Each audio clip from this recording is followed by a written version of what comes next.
Hi guys, আসসালামু আলাইকুম সবাই। কেমন আছেন সবাই? দেখেন আজকে আমাদের তাল পিঠা খেতে মন চাইছি। তো অলরেডি আমি চালের গুঁড়া করছি। এই যে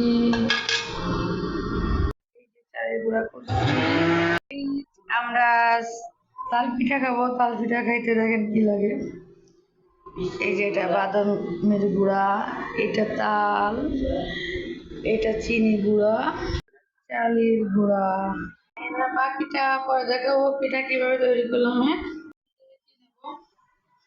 লবণ নেব, লবণ,